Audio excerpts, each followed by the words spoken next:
Good afternoon. Today is the 17th of January and I wanted to take some time today to talk about why Daewoo and Chevrolet pulled out of the British car market. So I am probably more experienced than most people in terms of Chevrolet's rather brief history selling cars in the 21st century, because I actually owned two Chevrolet Cruisers. I owned a 2011 1.6 LT petrol, and I owned a 2014 1.7 Cruise LT diesel, and I sold the diesel car in about May 2017 for the simple reason that it's not compliant with the London ultra low emissions zone. So Daewoo are a Korean manufacturer, or at least they were. They're just called General Motors Korea now, and they sort of emerged on the scene in the 60s and 70s. They went through various different names, and eventually they were bought by General Motors, and they started assembling a car very similar to what we got in this country as a Vauxhall Chevette. They called it the eventually the Daewoo Maipsi, or right at the end of production, it's called a Maipsi now, the new Maipsi, and they produced that until about 1989. They also produced various other General Motors products, such as something that was similar to the Vauxhall Carlton, another car that was very similar to the Vauxhall Astra, which we got eventually in 1995 as the Daewoo Nexia, although it was based on the 1984 to 91 Astra and not the one that was being sold at the time. So after many years of being owned by General Motors, Daewoo went independent in the late 90s, and they designed an entirely new range of cars, things like the Lanos, the Leganza, the Nubira, and they still had General Motors derived engines, but the design was all their own work.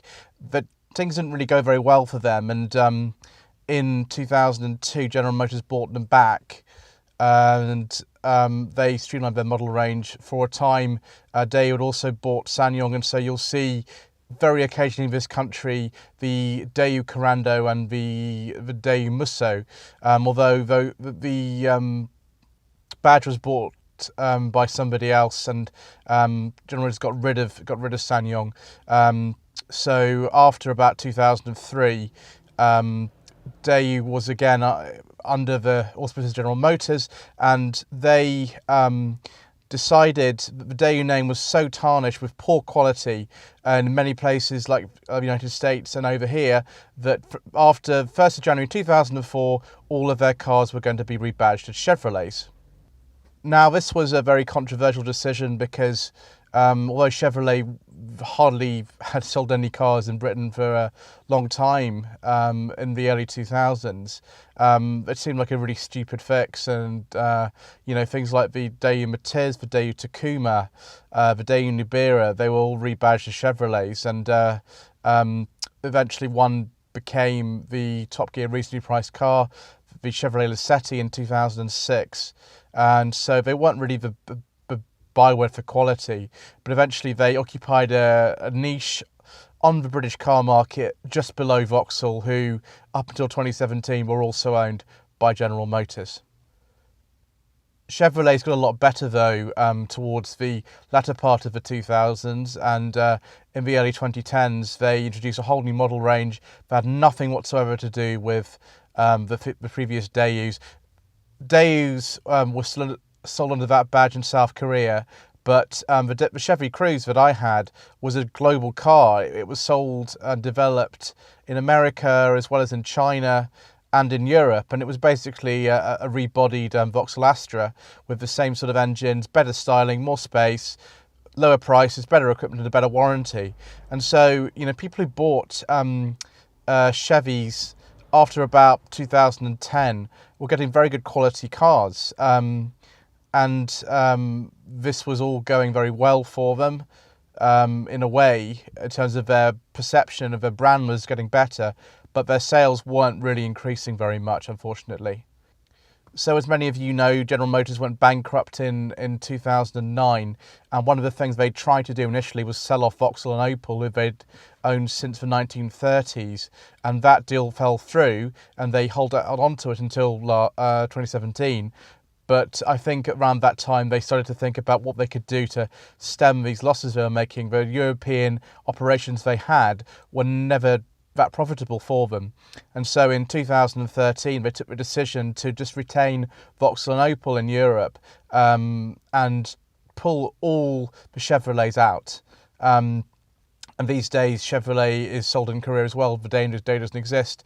And in 2015 they stopped selling Chevrolets entirely in Europe, apart from the Chevy Camaro and the Chevy Corvette, and that is just sold through one dealer, which is a dealer in Virginia Water in Surrey called Ian Allen Motors. Although Chevrolet doesn't sell cars brand new in Britain anymore, there's still plenty of second-hand market. I wouldn't hesitate to recommend these later Chevys, such as the Chevy Aveo, the last generation, the Cruze, the Chevy Orlando. Not so sure about the Matiz and the Spark, but certainly those three, the Orlando, the Aveo and the Cruze, are very decent cars. They're all basically based on the Corsa or the Astra or the Zafira, and they represent very good value for money. And because they're essentially just Vauxhalls of different bodies, they can be serviced at generally most places, and I wouldn't hesitate having another one, really. So I hope that's cleared some things up for you. Thank you ever so much for watching. Don't forget to subscribe to my channel and like this video. If you want to visit my website, that's www.lloydvehicleconsulting.co.uk. My Facebook page is facebook.com/Lloyd Vehicle Consulting. If you wish for me to source a car for you, whether it be a Chevrolet or a Daewoo or anything else, then please do get in touch. Thank you very much indeed for watching.